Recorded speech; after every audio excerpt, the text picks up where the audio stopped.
We have lots of kids in the family, and we're going to be putting in a pool outside. And I wanted to do something kind of fun and something that they would remember. And one of the things that I wanted to do was I wanted to put a bathroom outside for them. I didn't want them trekking through the house and slipping on tile and that kind of thing. And so I thought it'd be interesting, well, actually it was my father's idea, to put in a secret door for the bathroom. It's kind of humorous. So that's what we did. My son and I built this porch, or a screened-in room. This is where we butted it out. And come on, let's take a look. I'll show you what we did.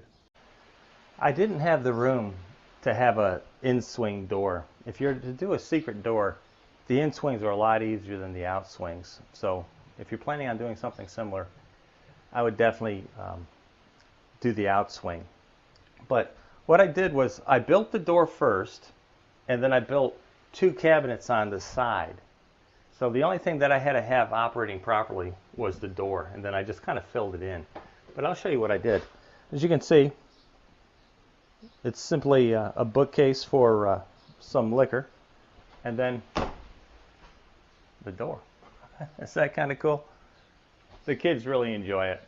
And I put a magnet at the top as the latch. And you can adjust how far away the magnet is, because I put a 60-pound magnet. If I didn't want you to open this, or you didn't think that it was actually a door, you wouldn't think it was a door. But I got it really light for the children. Let me show you inside. See if I can show you.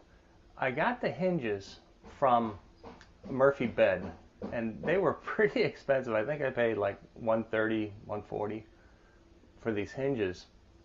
And then there's one on the ground. You can't see it, but they're very smooth.